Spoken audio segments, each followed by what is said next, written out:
Selamat malam Bapak Ibu semua di gereja maupun di Zoom atau YouTube. Malam hari ini kita akan belajar kebenaran firman Tuhan dengan tema fantasi akhir zaman. Kenapa saya sebut fantasi? Karena akhir zaman yang ditunggu oleh orang Kristen kebanyakan dari kelompok kita itu tampak seperti rekayasa, seperti skenario, seperti rekaan gitu ya. Apakah benar itu rekaan? Apakah benar itu kebenaran? Rekaan atau kebenaran? Gitu ya. Rekaan atau alkitabiah itu yang akan kita periksa. Benarkah skenario akhir zaman di mana ada rapture, di mana ada antikris datang, di mana ada masa aniaya, di mana ada kerajaan 1000 tahun, itu benar-benar alkitabiah? Kalau alkitabiah, benarkah harafiah? Ini harus digali Bapak Ibu. Ya. Sebetulnya konsep akhir zaman modern dicetuskan oleh John Nelson Darby. Ya, John Nelson Darby. Abad 19 di Inggris. Ya. Jadi skenario itu rapture, antikris, tribulasi, second coming, lalu kerajaan milenium, itu adalah konsep teologis yang dicetuskan oleh John Nelson Darby. Baru abad 19. Dan dikembangkan oleh seseorang yang bernama Cyrus Ingerson Scofield. Ya, tahun 1921. Di Amerika. Jadi dari Inggris ke Amerika. Ya, Scofield adalah penafsir Alkitab yang terkenal. Karena Scofield yang terkenal karena Scofield Reference Bible. Jadi ada Alkitab studi, Alkitab studi, Alkitab tafsirannya Scofield gitu ya. Disinilah tafsiran itu dikembangkan. Sebuah Alkitab hasil tafsirannya. Alkitab studi ini sangat berpengaruh dalam penyebaran teologi dispensasionalisme. Jadi teologi ini disebut dispensasional. Ya, dasar katanya dispensasi. Karena yang diangkat cuma orang Kristen. Gitu ya. Dispensasi adalah pengecualian dari aturan. Ajaran ini menekankan orang Kristen dapat dispensasi pada saat dunia sedang krisis, dia diangkat Tuhan.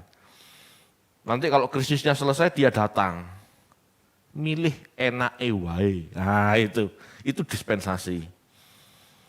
Yang lain krisis, orang Kristen resepsi katanya. Itu dispensasional ya. Jadi yang lain sedang krisis gitu ya, kita diangkat Tuhan. Nanti setelah masa tribulasi 3,5, 7 tahun, datang lagi dengan Tuhan, bertahta di bumi ini. Jelas Bapak Ibu, ajaran ini bertentangan dengan Lukas 12 ayat 49. Ayo dibaca yuk.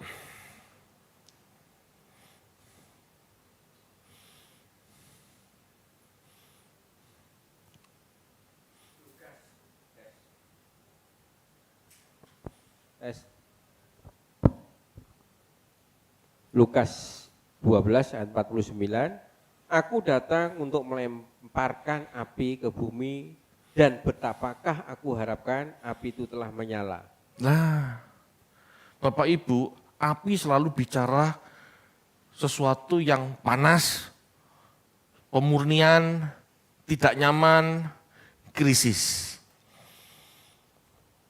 Jadi teologi dispensasional ini intinya mengangkat orang Kristen supaya tidak kena krisis. Padahal firman Tuhan mengatakan yang membuat krisis itu Tuhan untuk memurnikan manusia. Ya. Dispensasionalisme ini sangat diterima oleh banyak gereja Injili dan fundamentalis seperti Pantekosta di Amerika. Kita Pantekosta Bapak Ibu, tapi kita tidak mau ngawur ya, tidak mau sembarangan memahami sebuah teori gitu ya. Gereja-gereja ini cenderung materialis dan zionis. Makanya pendukung Israel kebanyakan gereja-gereja ini, gereja-gereja Injili, gereja-gereja Pantekosta karismatik, ini fundamentalis. Mereka berpikir bahwa proyek Zionis, proyek kembalinya Israel menjadi sebuah bangsa adalah kehendak Tuhan. Padahal sebetulnya bukan. Ya, sebetulnya terjadinya kembali negara Israel itu bukan kehendak Tuhan. Kenapa saya katakan demikian? Itu kehendak seorang bankir yang namanya Rothschild. Ya. Bankir Eropa, penganut Yahudi. Saya nggak mau masuk ke sana karena itu sejarah sebetulnya, bukan rencana Tuhan. Banyak orang Yahudi di Persia, di Iran, itu menolak Zionis. Kalau Allah yang menghendaki Israel kumpul kembali sebagai sebuah bangsa, tidak akan terjadi pertumpahan darah, tidak akan terjadi pembantaian. Itu. Kenyataannya Israel sekarang berdiri, ribut terus. Sejak 48 sampai sekarang ribut terus. Ya. Salah mana Pak? Yang benar mana, yang salah mana Pak? Dua-duanya salah, dua-duanya keras kepala, dua-duanya doyan perang. Ya, jadi saya enggak memihak salah satu. Yang pasti menurut saya memang proyek Israel, negara Israel modern itu bukan rencana Allah. Kok bisa jadi Pak? Ya diizinkan, paham ya? Kan ada beda antara kehendak Allah atau seizin Allah, itu kan ada beda. Diizinkan oleh Allah, tetapi itu bukan rencana Allah. Bapak Ibu, teori Scofield, ya coba gambar pertama ya. Scofield teori. Nah ini, Anda tidak asing ya, sejak kenaikan Yesus, lalu penantian 2000 tahun, seolah-olah 2000 tahun ini belum terjadi apa-apa. Ya, bahkan sampai sekarang antikris belum muncul, tribulasi belum muncul. Sehingga rapture tidak jadi-jadi. Nanti kalau rapture jadi, antikris muncul, second coming. Ini tidak seperti pencuri Bapak Ibu, ini kan bisa dihitung sudah. Tuhan datang tidak seperti pencuri kalau seperti ini. Karena semua sudah dalam hitungan. Ya, muncul antikris kita naik gitu ya, ke awan-awan, 3,5 masa, 7 masa, nanti datang lagi, second coming, lalu membangun kerajaan 1000 tahun. Bapak Ibu, cukup Bapak Ibu, mungkin Scofield terinspirasi 2 Tesalonika 2 ayat 1 sampai 12. Ya. Tolong dibaca ayat 3 sampai 4 saja, ya. 2 Tesalonika 2 ayat 3 dan 4 saja. 2 Tesalonika 2 ayat 3 dan 4. Janganlah kamu memberi dirimu disesatkan orang dengan cara yang bagaimanapun juga, sebab sebelum hari itu haruslah datang dahulu murtad dan haruslah dinyatakan dahulu manusia durhaka yang harus binasa, yaitu lawan yang meninggikan diri di atas segala yang disebut atau yang disembah sebagai Allah, bahkan ia duduk di bait Allah dan mau menyatakan diri sebagai Allah. Ya, Mungkin Scofield terinspirasi ayat ini dan dicocokologi dengan Tuhan datang di awan-awan. Padahal ini dua konteks yang berbeda. Bapak Ibu, 2 Tesalonika 2 ini tulisan tahun 50. Ayat ini menjelaskan tentang sebelum hari Tuhan. Ayat 3 tadi dikatakan sebelum hari itu datang harus hadir dulu seorang pendurhaka. Sebelum hari Tuhan yang entah kapan, bisa 1000 tahun, bisa 2000 tahun lagi. Sebelum hari Tuhan itu tidak mesti harus dipahami mepet. Gitu ya. Ini bisa terjadi kapan saja. Termasuk, ini kan tulisan tahun 50. Termasuk bisa saja ini terjadi tahun 70 atau tahun 130. Kenapa begitu? Karena tahun 70 itu hari Tuhan Yerusalem.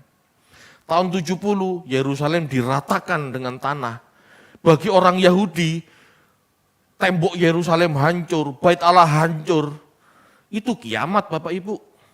Bagi orang Yahudi. Ya. Dikatakan ada lawan yang meninggikan diri ya di ayat 4. Bisa jadi ini Roma, Kaisar Roma. Tahun 130, ya jadi setelah Yerusalem rata dengan tanah, banyak orang Yahudi dipaksa menyembah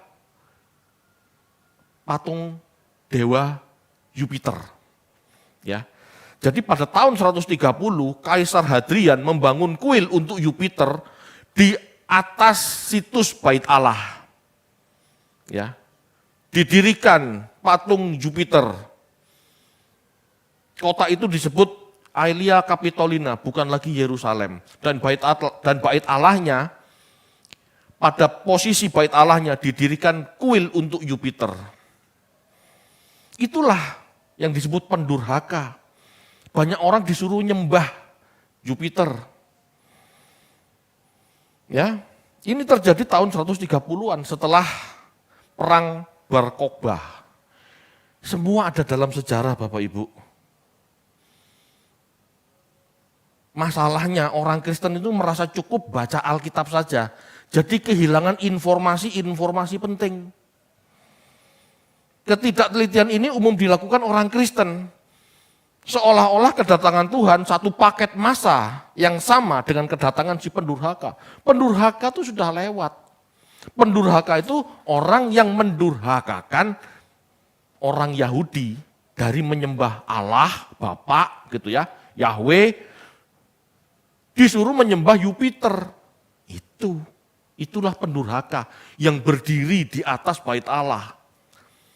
Jadi sebelum dibangunnya Al-Aqsa, di tempat itu pernah muncul, pernah berdiri yang namanya kuil Jupiter. Halo. Bapak Ibu. Bapak Ibu, ini yang dimaksud Paulus. Ya. Tuhan Yesus mempelai pria datang tiba-tiba, tidak seorang pun yang tahu. Jadi kalau dikatakan pendurhaka itu datang, Tuhan akan datang. Lah sampai sekarang Tuhan gak muncul ya. Padahal bait Allah itu sudah pernah didirikan kuil Jupiter. Kuil yang mendurhakakan orang Yahudi. Bapak Ibu, ini sudah terjadi.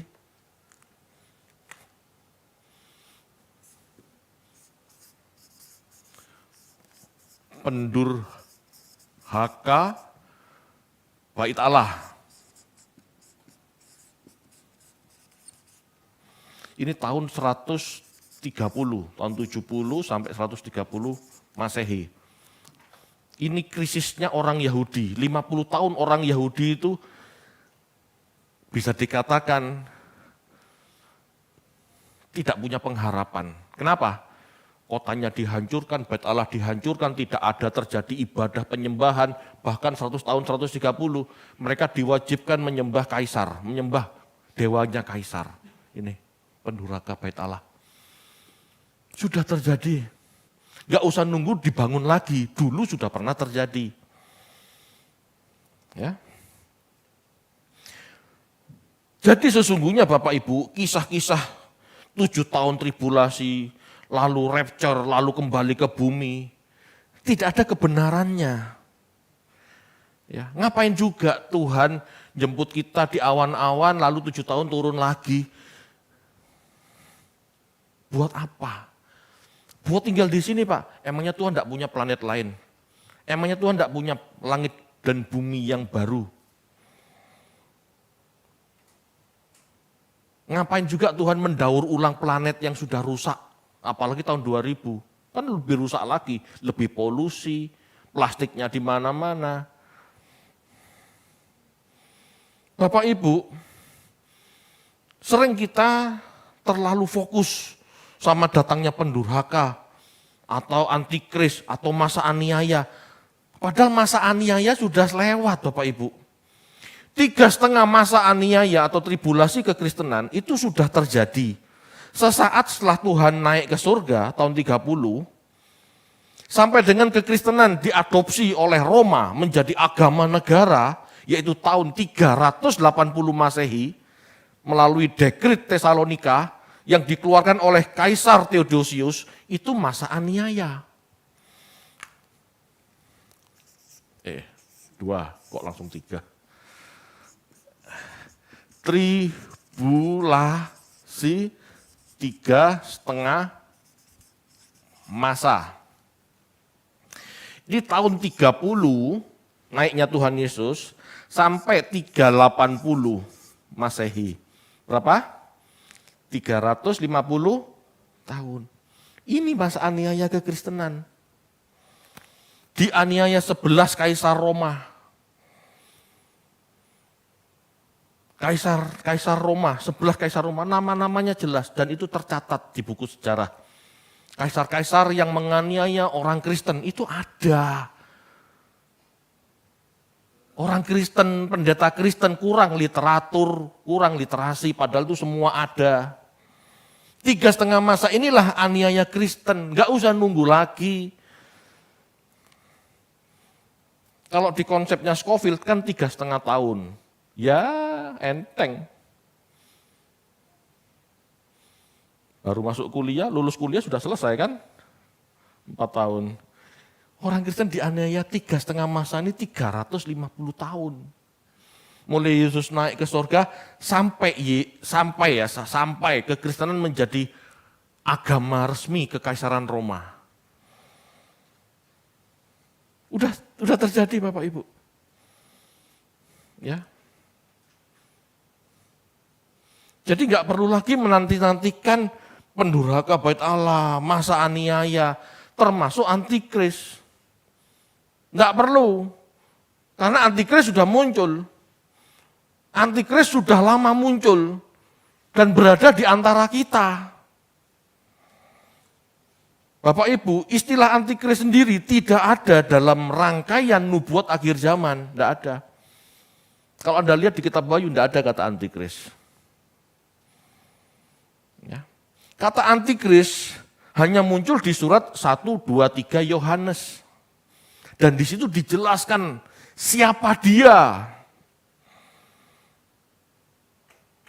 Bahkan ada yang mengatakan antikris sudah muncul. Dan akan muncul lagi banyak antikris. Betul? Kita baca satu-satu ya. Supaya kita enggak nebak-nebak atau nuduh tetangga kita antikris. Loh, ini enggak benar. Kenapa saya mengatakan tetangga itu bukan antikris? Karena dia juga percaya Yesus. Dia nabi yang dimuliakan menurut mereka. Dan mereka menantikan loh kedatangan Isa Al-Masih. Mereka menantikan. Kalau ada beberapa orang yang menganiaya orang Kristen, yaitu oknumnya. Kalau orang yang benar-benar mengerti, tidak mungkin. Ya, Karena mereka juga menantikan Nabi Isa. Mereka yakin Nabi Isa akan mengalahkan Dajjal. Mereka tidak anti sama Yesus. Lebih anti orang Yahudi terhadap Yesus daripada orang sebelah.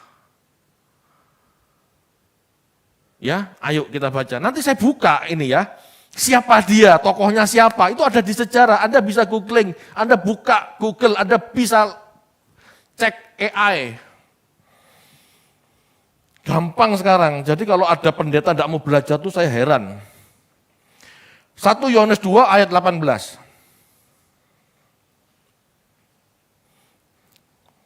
1 Yohanes 2,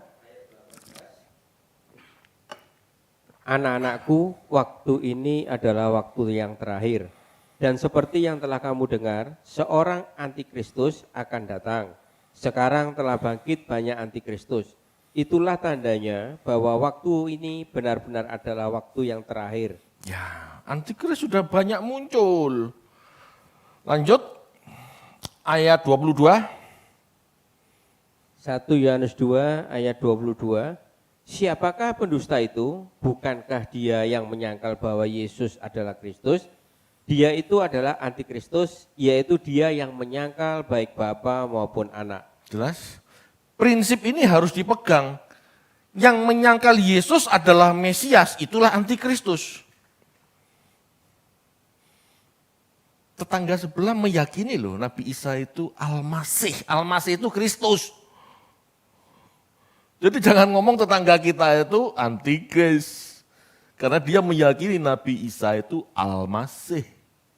Sama saja.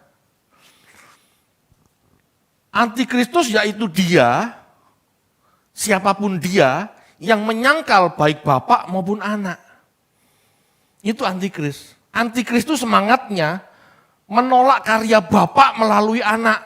Itu. Ya. Lanjut, 1 Yohanes 4 ayat 3.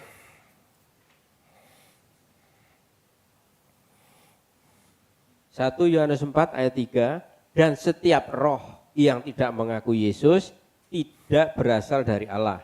Roh itu adalah roh antikristus dan tentang dia telah kamu dengar bahwa ia akan datang dan sekarang ini ia sudah ada di dalam dunia. Sudah ada Bapak Ibu. Tulisan Yohanes ini tahun 90. Sudah ada antikris. Jadi nggak usah ditunggu-tunggu. Kita baca lanjut. 2 Yohanes 1 ayat 7. 2 Yohanes 1 ayat 7. Sebab banyak penyesat telah muncul dan pergi ke seluruh dunia yang tidak mengaku bahwa Yesus Kristus telah datang sebagai manusia. Itu adalah si penyesat dan antikristus. Ya, ini ayat paling penting. Ya. Mereka yang tidak mengaku Yesus telah datang sebagai manusia, itu adalah penyesat dan antikris. Jadi yang tidak mengakui Yesus datang dari Bapa menjadi manusia, itulah antikris. Kenapa? Karena tokoh ini, tokoh antikris ini, memang Yohanes tidak sebut namanya, tetapi di zaman itu jelas yang dimaksud Yohanes siapa itu jelas. Adalah seorang tokoh yang berpikir bahwa Yesus manusia biasa, bukan inkarnasi dari Allah. Itu. Bapak Ibu, sangat jelas seseorang menyangkal Bapak, seseorang yang menyangkal Bapak dan anak, menyangkal karya Bapak melalui anak, dia tidak mengaku Yesus telah datang sebagai manusia. Inilah kata kunci seorang antikris. Sosok antikris ini sudah ada pada saat Yohanes hidup. Sehingga Yohanes menulis surat-suratnya ini tentang dia. Oknum ini ada, namanya Serintus. Anda nanti boleh cek, ya. Serintus diduga seorang gnostik dan ebionit. yang mengajarkan bahwa Yesus hanyalah manusia biasa, anak Yusuf dan Maria, bukan lahir dari perawan. Ya. Serintus menyangkal inkarnasi. Serintus menyangkal bahwa anak Allah menjadi manusia sejati dalam daging. Jadi Serintus menyangkal bahwa anak Allah itu menjadi manusia Yesus. Menyangkal.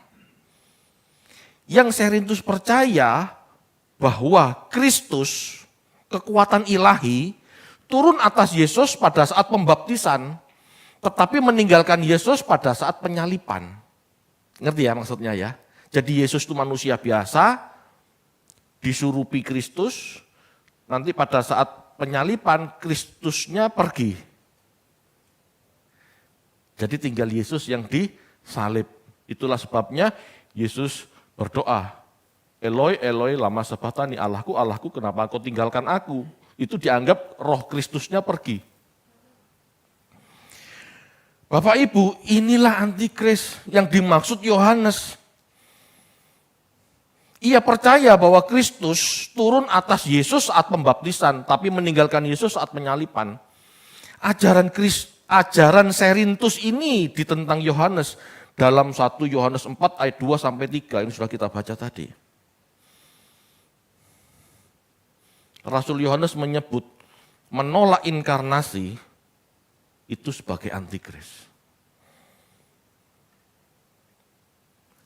Ini latar belakang kitab Yohanes. Semua teolog juga tahu. Cuman ya maklumlah. Kita harus jujur Bapak Ibu. Orang Pantekosta ini kurang belajar. Senangnya kan pengalaman-pengalaman mistis. Padahal itu semua sudah ada. Sudah ada. Kita harus banyak belajar Bapak Ibu, supaya tidak mengulangi kesalahan yang sama. Nomor 3, antikris. Itu sama dengan Serintus dan kawan-kawan. Ya, ini muncul sekitar tahun 90 Masehi.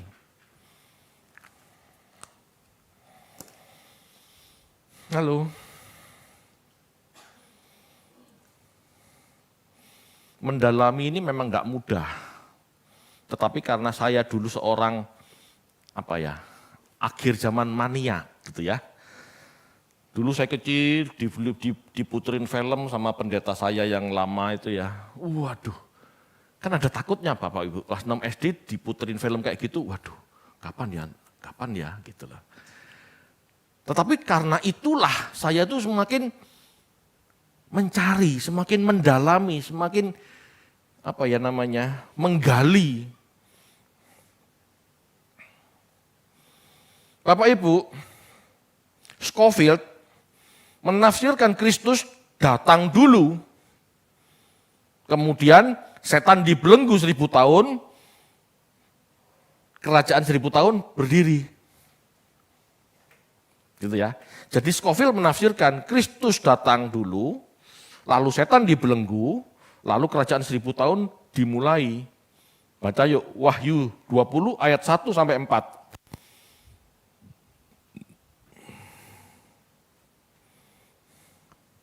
Wahyu 20 ayat 1 sampai 4. Lalu aku melihat seorang malaikat turun dari surga memegang anak kunci jurang maut dan suatu rantai besar di tangannya.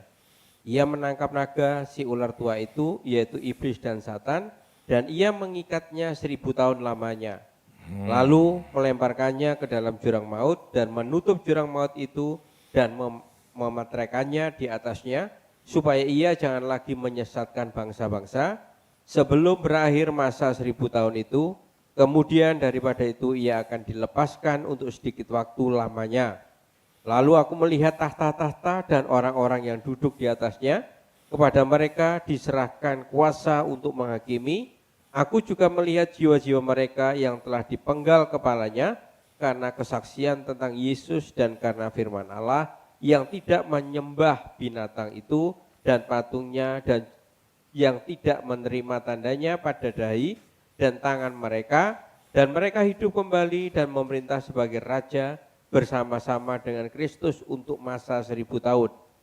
Ya, 1000 tahun iblis dibelenggu, ada 1000 tahun masa pemerintahan Kristus, gitu ya. Bapak Ibu, ini sangat tidak tepat. Ya. Teori bahwa Yesus akan mendirikan kerajaan 1000 tahun di bumi ini pernah ada di zaman bapak-bapak gereja dan ditolak. Oleh bapak-bapak gereja ditolak. Teori kerajaan 1000 tahun disebut kiliasmos. Cilia itu 1000. Ya, kiliasmos itu 1000. Ini ditolak bapak-bapak gereja, Bapak Ibu. Kenapa? Bapak-bapak gereja seperti Origenes, Yohanes dari Antioquia menganggap teologi kerajaan 1000 tahun di mana Yesus memerintah di bumi ini terlalu materialis. Tidak mungkin Yesus mendirikan kerajaan seperti itu. Karena Tuhan Yesus mengajarkan kesederhanaan.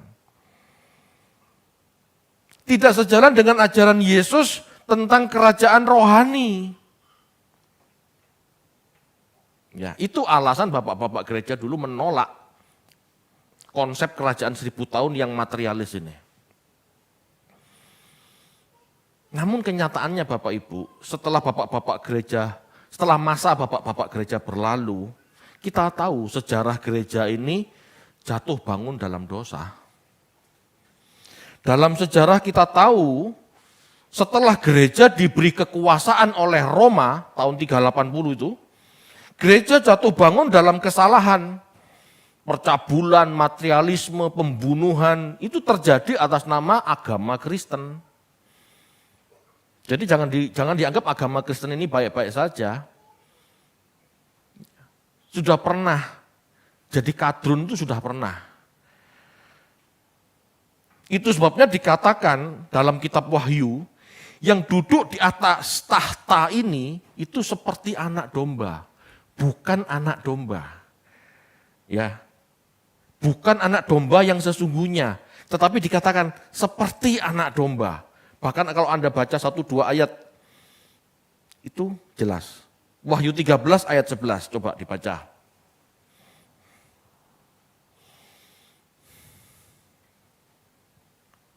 Wahyu 13 ayat 11, dan aku melihat seekor binatang lain keluar dari dalam bumi dan bertanduk 2 sama seperti anak domba, dan ia berbicara seperti seekor naga. Sama seperti anak domba, tapi bicaranya seperti seekor naga. Maksudnya apa? Tampilannya seperti Kristus, tetapi titahnya, kehendaknya kejam, jahat. Itu. Bapak Ibu, kita harus bisa melihat kerajaan 1000 tahun ini secara spiritual ya, secara rohani. Setelah gereja menjadi legal, ya Edik Milan tahun 313 Masehi, kemudian Kristen menjadi agama negara, agama resmi kekaisaran melalui dekrit Tesalonika 380. Nah ini, banyak tokoh gereja, banyak teolog-teolog gereja menganggap kerajaan 1000 tahun sedang terjadi. Jadi begitu edik atau dekrit Tesalonika ini muncul, agama kekaisaran Roma adalah agama Kristen. Yang lain harus jadi Kristen. Nah itu, semenjak itu, gitu ya, kerajaan 1000 tahun itu sudah dimulai sebetulnya. Kenapa? Banyak orang kafir yang bukan Kristen dipaksa masuk Kristen. Bahkan pernah suatu saat, kalau kamu tidak jadi Kristen, kamu dibunuh. Itu sejarah gereja Bapak Ibu. Gereja sulit dikritik saat itu, kritik penggal. Tafsirannya berbeda sedikit, bunuh, kucilkan. Itu cara-cara gereja. Gereja pernah jatuh bangun dalam dosa. Itulah kerajaan 1000 tahun sebetulnya. Ya enggak selalu salah ya, ada benernya, jatuh lagi salah, direvisi, bener, salah lagi, bener, salah, terus gitu. Ya. Ini 380 ya. Bahkan Bapak Ibu, pada abad ke-8 Masehi, gereja Roma semakin kuat dan menjadi kerajaan kepausan, namanya Papal State. Di mana bangsawan-bangsawan di wilayah sekitar Roma tunduk dan mempercayakan pemerintahan di bawah kepausan. Sehingga pada saat itu paus tidak hanya menjadi pemimpin agama, tetapi pemimpin politik. Ini sejarah. Saya tidak mendiskreditkan satu gereja, tapi ini sejarah. Ya. Dulu tidak ada gereja lain masalahnya, Pantai Kosta belum ada, yang ada cuma gereja itu. Berarti kita juga bagian dari gereja itu sebetulnya. Kita harus berani mengkoreksi diri sendiri bahwa kita pernah jatuh bangun dalam dosa itu. Bapak Ibu, Papal State. Jadi negara-negara di sekitar Roma memberikan kuasa kepada paus untuk memimpin agama dan politik. Powerful enggak? Kerajaan 1000 tahun enggak? Itu. Akhirnya Bapak Ibu setelah terjadi berbagai macam revolusi di Italia gitu ya, akhirnya Bapak Ibu, kekuasaan Papal State, kekuasaan kerajaan kepausan itu berakhir. Ya, berakhir pada tahun 1929 melalui Pakta Lateran. Anda bisa buka Pakta Lateran. Semua ini ada di Wikipedia. Bukan rahasia yang tersembunyi. 4. Kerajaan 1000 tahun. Itu mulai dari 380, sejak diakuinya Kristen jadi agama, sampai dengan 1929. 1000 tahun, masa yang panjang. 380 sampai 1929, itu 1600 tahunan. Kan bukan 1000 Pak, ya 1000 tahun itu artinya masa yang panjang.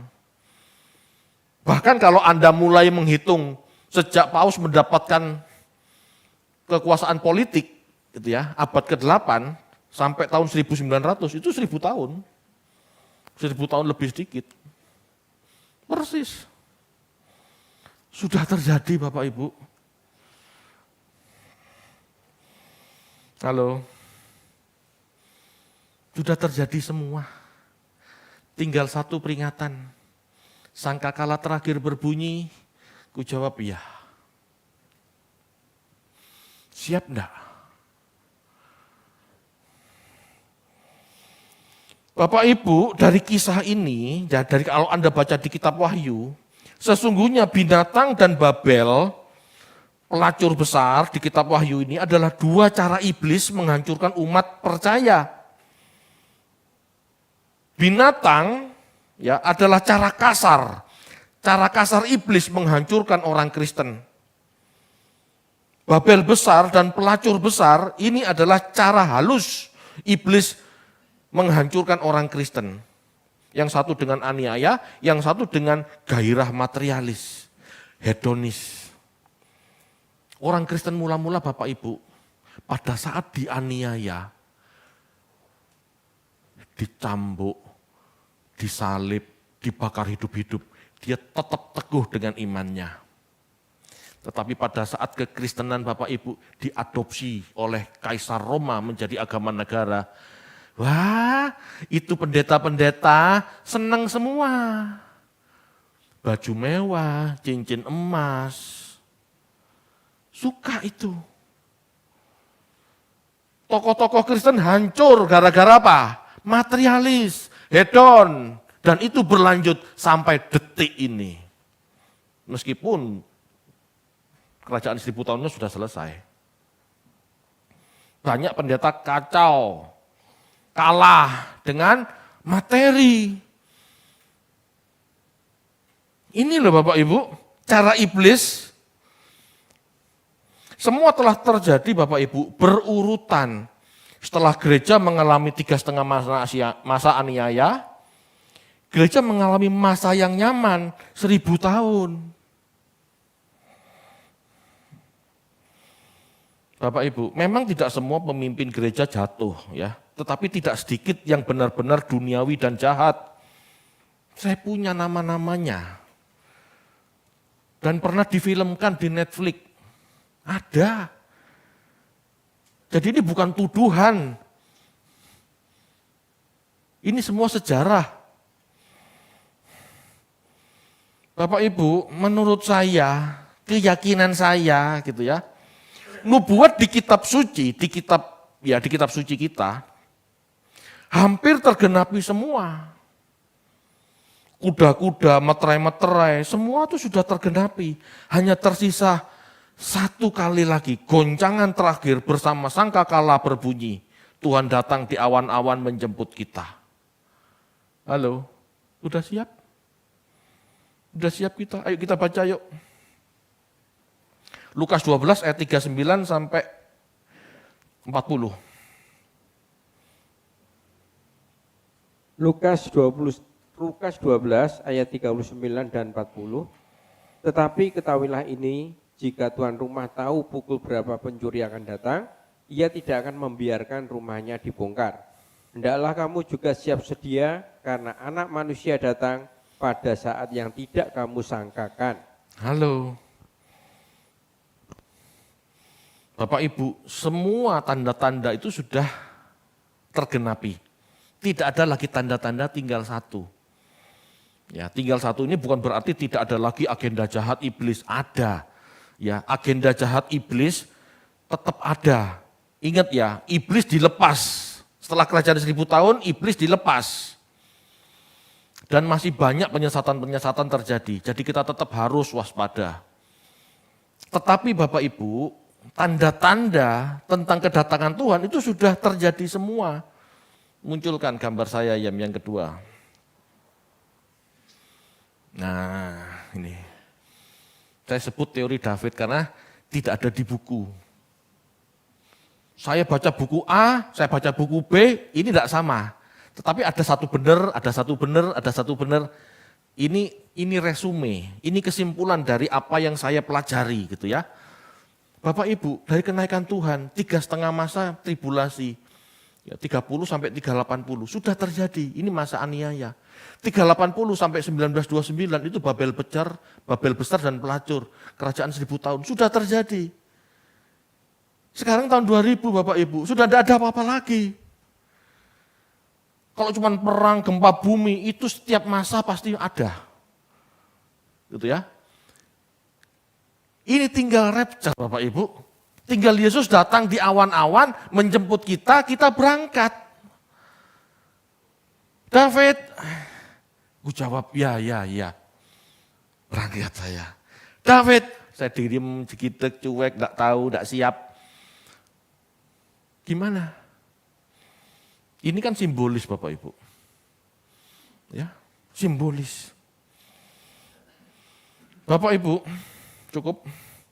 Tuhan Yesus ingin kita menjadi hamba yang didapati tuannya berjaga-jaga ketika ia datang. Tuhan ingin kita selalu waspada, siap sedia melayani tuannya kapanpun dia datang.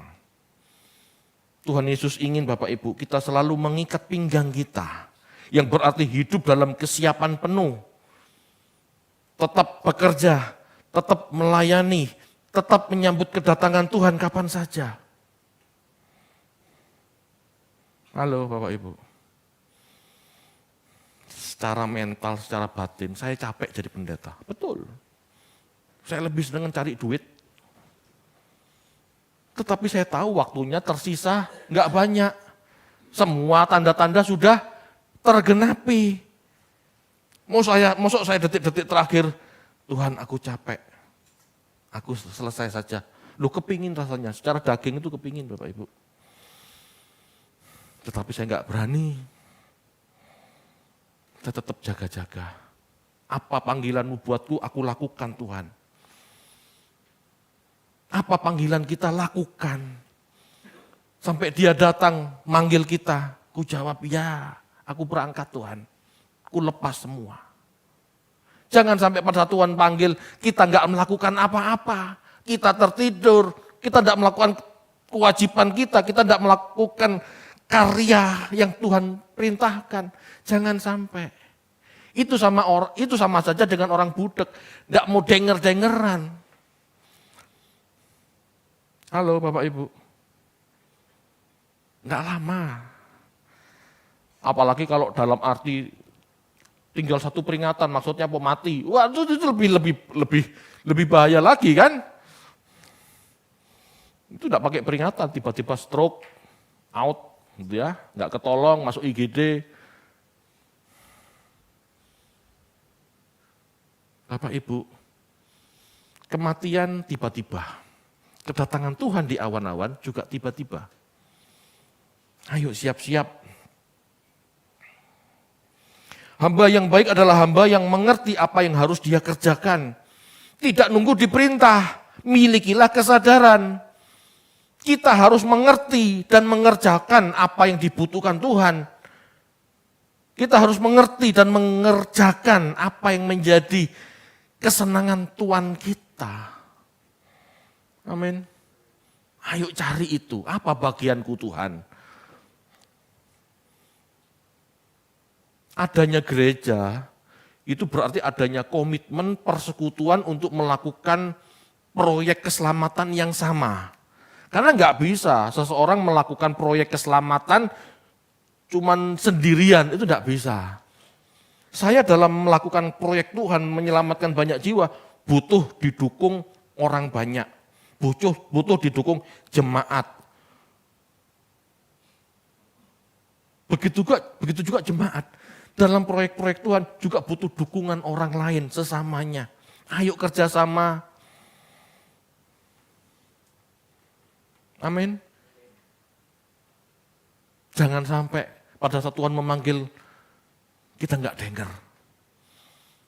Kita enggak sadar bahwa sudah ada panggilan.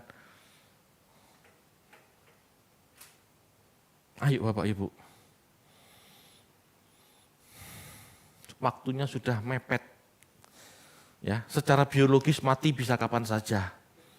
Secara tanda-tanda zaman, ya, itu sudah tergenapi semua. Tinggal Tuhan datang loh Bapak Ibu. Saya enggak nakut-nakuti.